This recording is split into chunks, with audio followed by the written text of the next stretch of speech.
Na minha Bíblia tem um título: Todo bem procede de Deus. Cântico de peregrinação de Salomão. Se o Senhor não edificar a casa, em vão trabalham os que edificam. Se o Senhor não guardar a cidade, em vão vigia a sentinela. Será inútil levantar de madrugada, dormir tarde, comer o pão que conseguiram com tanto esforço. Aos seus amados ele dá enquanto dormem. Herança do Senhor são os filhos, o fruto do ventre, o seu galardão. Como flechas na mão do guerreiro, assim são os filhos da sua mocidade. Feliz o homem que enche deles a sua aljava, não será envergonhado quando enfrentar os seus inimigos no tribunal. Senhor, te agradecemos por essa noite, pelas tuas bênçãos, por tudo que realizaste por nós. Te pedimos, Senhor, que mais uma vez fale conosco, que possamos, Senhor, entender os teus desígnios. Em nome de Jesus. Amém. Bem, o livro de Salmos o livro de Salmos na Bíblia é o maior livro que a gente tem, 150 capítulos, e os especialistas dividiram em 5 livros. Então nós temos um livro dentro de um outro livro. Alguns também chamam o livro de Salmos de o Pentateuco da poesia. Os livros da Bíblia, na sua maioria, eles falam ao nosso coração. Mas a minha percepção é que os salmos fazem o caminho inverso. Muitas das vezes eles falam por nós. Eles expressam sentimentos que nós temos e muitas das vezes a gente não encontra palavras para dizer. Às vezes a gente não consegue fazer uma oração pela tristeza que a gente sente, mas o salmista já sentiu isso e ele faz essa oração por nós. Às vezes a gente não tem palavras para descrever a alegria, mas os salmos têm cânticos de louvor. Então, é importante, primordial para que nós hoje ainda estudemos e nos debrucemos em entender os salmos, porque os salmos falam por nós. O salmo que nós lemos, o 127, ele está num grupo chamado Salmos de Romagem, ou Salmos de Peregrinação, ou Cântico dos Degraus. A lei prescrevia que todo judeu deveria ir para Israel participar todo ano de pelo menos uma das grandes festas. E os judeus saíam de onde eles estavam, levando toda a sua família, levando animais para serem sacrificados em Israel. Então existia mesmo um caminho de peregrinação. Israel é uma cidade alta, então eles subiam degraus ou eles ascendiam até chegar à cidade. Por isso que também é chamado Cântico dos Degraus. Na minha Bíblia e na Bíblia de vocês também está descrito que esse salmo é de Salomão, que é do rei Salomão. E essas palavras de construção, elas nos remetem a um período específico da vida de Salomão que ele passou por essa experiência de construção. Salomão é o rei que erige o grande templo, é aquele que faz a casa do Senhor na sua maior plenitude. Mas esse salmo, ele também faz parte de um momento muito especial na vida do povo de Deus, que é a volta do cativeiro babilônico. Depois de passar 70 anos como prisioneiros, eles voltam para a terra. E eles têm a missão de reconstruir aquela cidade, aquela nação. E eles encontram muita oposição, apesar deles terem a licença de voltar para o seu lar. Bem, a minha reflexão nesse texto é para crentes hoje, em 2023. Mas os crentes hoje, de 2023, apesar de aparentemente terem os seus problemas novos, a gente ouve muito falar do mal do século, mal dessa era, isso é culpa do celular. Mas o povo de Deus, o homem em geral, sempre sofreu com os mesmos problemas. E o remédio é antigo. A avó da gente, a madrinha, a tia, sempre tem uma receitinha para cuidar de alguma coisa, para resolver um problema que a gente não sabe. E quase sempre dá certo. A Bíblia não nos dá uma receitinha, mas é uma coisa que está escrita. que é eterna, que não tem data de validade. Então, mesmo nós, com problemas novos, nós podemos usar essa prescrição antiga e obter resultados positivos na nossa vida. A primeira reflexão é a primeira parte do nosso verso 1. A gente vê o assunto, a edificação de uma casa. Como a gente já falou sobre contexto, imaginem aqui que Salomão está olhando para os trabalhadores naquela grandiosa construção. E ele, entendendo o tamanho da sua missão, ele começa a refletir que ele precisaria de Deus para completar aquilo. O relato bíblico diz para a gente que ele tinha muitos recursos, que os seus aliados enviaram ofertas, que seu pai, Davi, tinha guardado muita coisa. Então aquela obra, pela perspectiva humana, ia acontecer porque ela tinha os recursos para ela acontecer. Mas o rei que quando assume, pede para Deus sabedoria, nos dá essa aula de sabedoria, de que apesar de ter os recursos, ele precisaria que Deus participasse ativamente da construção daquele templo. E isso faz com que a gente pense: nós não deveríamos investir em projetos onde Deus não está envolvido, onde Deus não fosse participante ativo. Se o Senhor não edificar a casa, em vão trabalham os que edificam. É um trabalho sem fim, é um trabalho sem data de validade, é um trabalho que não vai chegar ao seu final. Como é bom a gente começar e terminar uma coisa, mas quando a gente não tem Deus nos projetos, a gente corre o risco de essas coisas não terminarem ou não terem sucesso. A gente pode fazer a analogia dessa construção de templo ou a construção dessa casa com um projeto de uma família. Imagine vocês, 2 jovens que começam a namorar, eles são de uma ótima família, os 2 têm uma excelente profissão, eles têm recursos o suficiente para não passar nenhum tipo de problema material. Eles podem até ter algum tipo de afeto e amor entre eles. Mas essas coisas não são sinônimo de ter um casamento feliz, de ter um casamento pleno, de construir um lar no sentido que Deus quer que pessoas do seu povo tenham. Gente com muito menos recursos, mas que tem os seus relacionamentos firmados em Deus, eles gozam de plena felicidade. Nós vivemos numa época em que a gente coloca infinitos pré-requisitos para a gente seguir em frente com alguma coisa. Mas todos esses pré-requisitos que a gente coloca para seguir em frente com uma ação, a gente não coloca Deus. Mas, meus irmãos, se Deus tiver como a primeira etapa de uma coisa que a gente vai fazer, a gente corre o risco de fazer a vontade de Deus, de fazer com que esse projeto dê certo. Se nós não colocamos Deus nas ações da nossa vida, no que a gente faz, a gente corre o risco de gastar toda a nossa vida, da gente empenhar o nosso ser em algo que nós nunca teremos paz, que nós nunca poderemos desfrutar, porque Deus não é participante.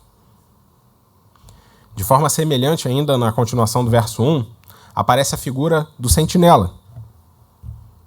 Se o Senhor não guardar a cidade, em vão vigia a sentinela.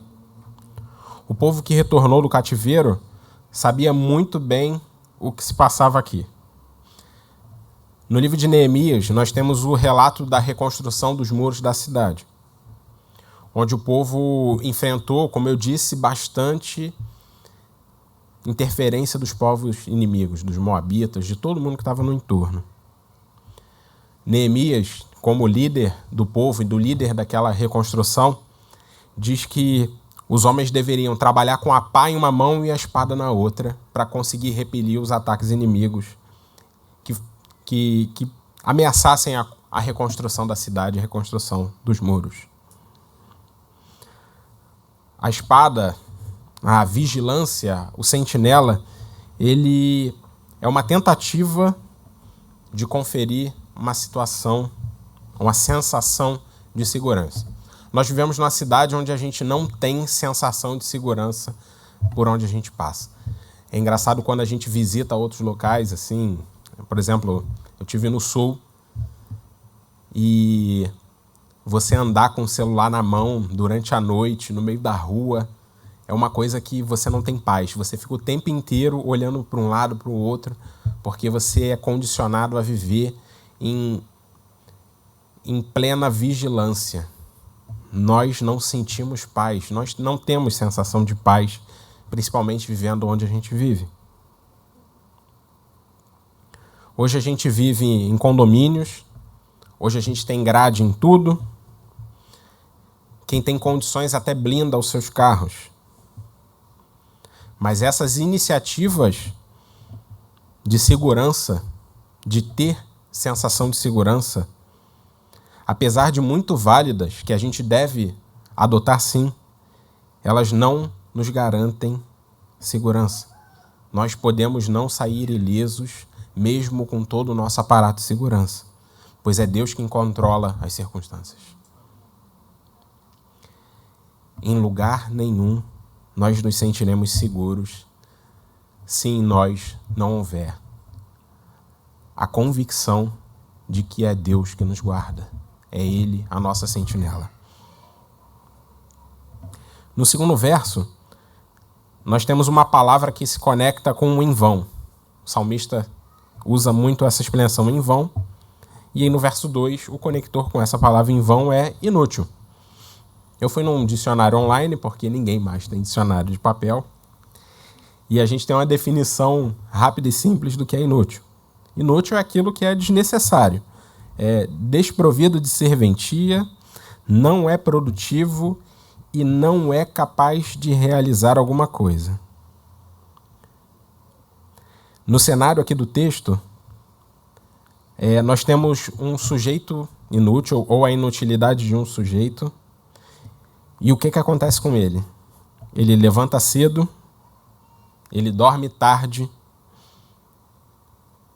ele se alimenta mal. Ninguém... Não, eu hoje exatamente estou nesse cenário.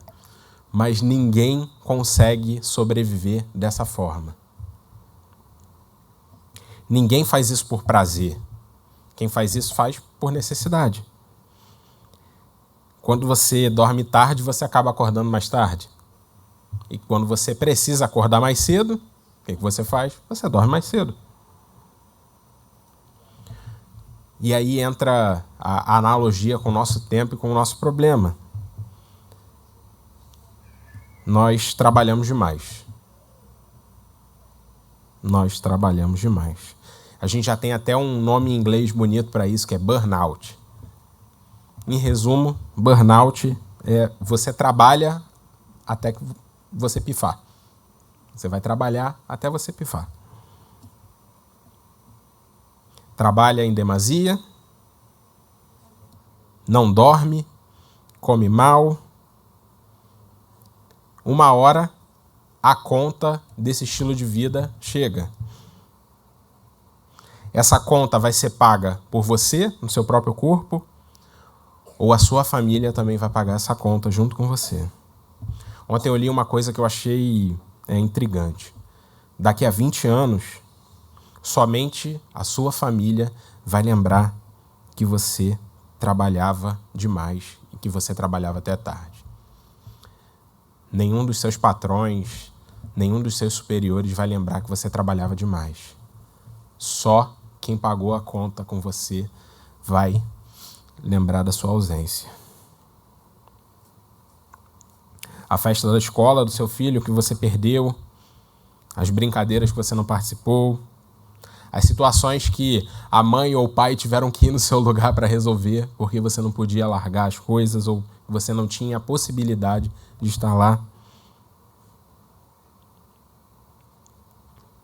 Isso aqui, meus irmãos, eu não quero que vocês entendam que é uma defesa à preguiça, ao sono, à falta de diligência na vida. O homem que não considera Deus nas suas atividades acaba sofrendo. A sentença que encerra esse verso é o remédio para essa situação que eu descrevi. Aos seus amados ele dá enquanto dormem. Os frutos crescem, o pão fermenta, assa, aparece. As coisas andam, mesmo quando a gente não trabalha demais. Mas as coisas andam quando Deus nos dá a capacidade e a possibilidade delas andarem. Imaginem 2 trabalhadores braçais. A sociedade de Israel era organizada e a base da sua economia era agrária. Então, por toda a Bíblia você vai ver exemplos usando a figura de um lavrador ou de um pecuarista. Os 2 homens trabalharam no campo, os 2 homens colocaram a mesma quantidade de sementes. Um ficou encarando a terra para ver se a planta crescia por intimidação. O outro voltou para casa, confiando em Deus, que a chuva ia cair e que a planta ia germinar.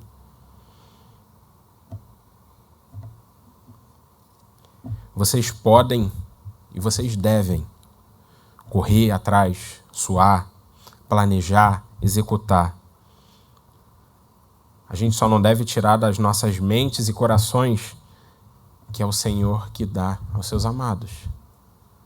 Nós não devemos viver em função da nossa atividade.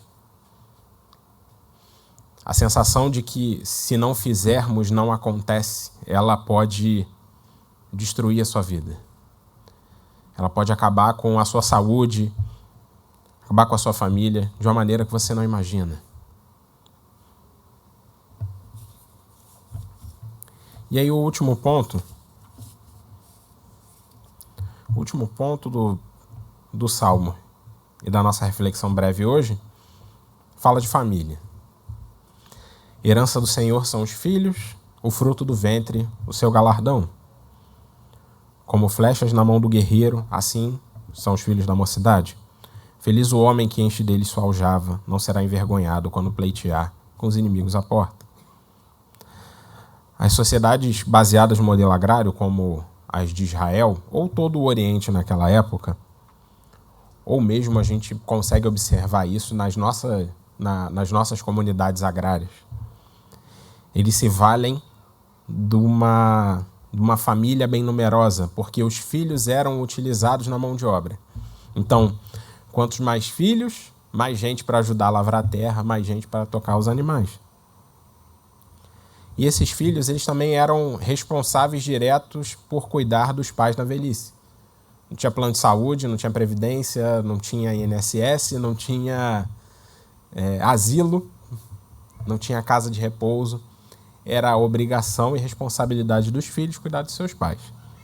E aí o que parece é que essa quantidade toda de filhos, ela diversificava o risco. Eles não colocavam todos os ovos da galinha dentro da mesma cesta. A chance de ser assistido por seus filhos, ela aumentava quando você tinha muitos. Tirando o aspecto material, ter filhos é ter histórias para contar. É ter alívio nos momentos de solidão, é ter companhia quando a gente mais precisa. E também tem outra razão que a gente não pode deixar de mencionar nesses 2 últimos versos, é que ter filhos era ter soldados. Lembra que a cidade era arrasada, que eles estavam reconstruindo. Para assegurar a reconstrução da cidade, eles precisavam de números, eles precisavam de tropas. Eles precisavam resistir às investidas inimigas que queriam desbaratinar os planos do restabelecimento de Israel. Então é fundamental ter filhos quando se está em guerra. Isso me fez refletir sobre os nossos filhos hoje, de como a gente encara isso. Além da gente encher os nossos carros de cadeirinha, encher a casa da gente de brinquedos, encher o orçamento de boleto, os nossos filhos, quando devidamente instruídos, crescendo num lar saudável em todos os aspectos, mas principalmente espiritualmente saudável, eles devem ocupar os espaços nesse mundo em que nós sofremos hostilidade simplesmente por existir e simplesmente por professar a nossa fé. Nós devemos ter esperança de que um dia nossos filhos, eles exalem o bom perfume de Cristo por onde eles passarem. O povo de Deus foi expulso desses lugares, mas também em muitos lugares o povo não quis mais ocupar espaços. A gente tem a sensação de que só podemos fazer a obra de Deus se formos pastores ou missionários. E alguns podem até sonhar com essas carreiras para os seus filhos. São sonhos louváveis. Mas imaginem nós termos intencionalmente agentes missionários nas mais diversas profissões, onde eles possam testemunhar o amor de Deus nas mais diversas esferas de poder. Imagine um mundo cheio de juízes crentes, médicos crentes, advogados crentes, inúmeras profissões crentes. Não que ser crente faça dele um profissional melhor, mas que ele tenha oportunidade de testemunhar da ética, de testemunhar daquilo que ele ouviu em casa, que ele faça a confissão do Deus que o salvou. O trabalho mais difícil da vida de um pai não é pagar a escola ou garantir que ele entre em uma boa faculdade para que ele alcance essas profissões. O mais difícil é parar, investir o nosso tempo e os nossos melhores recursos, primeiro no nosso testemunho pessoal e depois nas instruções das verdades eternas. Esse é o maior investimento que um pai, que uma mãe, que uma família que cria filhos pode realizar.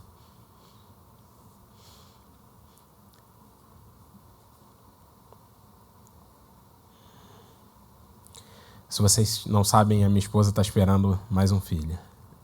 E a gente descobriu domingo passado que era um menino. E aí a gente perguntou pro Vitinho qual ia ser o nome. E aí ele falou que ele queria Daniel, porque ele tem um desenho que o personagem que ele gosta é Daniel. E aí eu fiquei pensando, numa era em que a gente não pode dizer o que a gente pensa, a gente não pode viver da forma com que a Bíblia diz que a gente deva viver. Onde daqui a pouco a gente vai ser levado aos tribunais por dizer que o certo é o certo e que o errado é o errado. Eu fiquei pensando que ter um filho que o significado do nome é Deus é meu juiz vai ser um recado que eu vou dar ao mundo, com a minha família, servindo a Deus. Que as nossas famílias, que as nossas crianças sejam bem preparadas e encaminhadas para fazer diferença nesse mundo. Mas esses frutos só vão germinar, crescer, serem saudáveis se a gente não se acomodar aos padrões dessa época. E nós investimos na vida deles. Amém? Que Deus nos ajude a passar por esses males, que os nossos projetos contem com Deus, que as nossas iniciativas tenham Deus na sua prerrogativa, que as nossas horas trabalhadas não superem as horas de descanso e alento em que esperamos em Deus, que as nossas aljavas sejam cheias de flechas e que elas não errem os alvos e que elas cumpram a sua missão quando elas forem lançadas. Amém? Senhor, obrigado pela Tua palavra. Te agradeço também, Senhor, pelos meus irmãos aqui presentes. Pedidos foram feitos, motivos de agradecimento compartilhados. que o Senhor possa ouvir, Senhor, as petições do teu povo, os abençoar. Te pedimos também, Senhor, que a nossa vida não seja gasta em vão, que nós possamos, Senhor, viver de acordo com teus propósitos, com os teus desígnios. Que nós possamos, Senhor, ser encontrados fiéis e que a nossa missão e o mandato que tu nos deste, Senhor, seja cumprido, não para que o nosso nome cresça, para que nós apareçamos, mas para a honra e glória do teu nome. Senhor, nesse momento, nós deixaremos este lugar, seguiremos as nossas casas. Te pedimos ao Senhor que tu, a bendita sentinela, olhe por nós, nos leve protegidos. Em nome de Jesus. Amém. Tudo que tens feito, por tudo que vais fazer, por tuas promessas e tudo que és, eu quero te agradecer com todo o meu ser. Te agradeço, meu Senhor.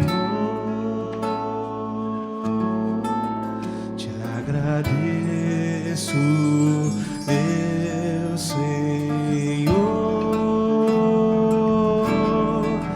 Te agradeço por me libertar e salvar, por ter morrido em meu lugar. Te agradeço, Jesus, te agradeço. Eu te agradeço, te agradeço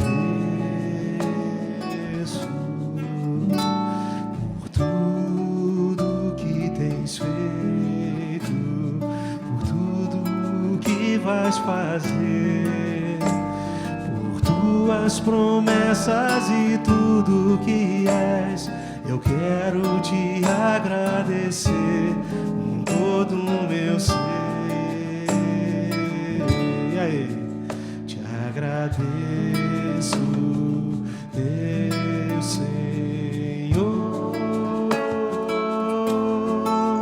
Te agradeço, meu Senhor. Te agradeço por me libertar e salvar, por ter morrido em meu lugar. Te agradeço, Jesus, te agradeço.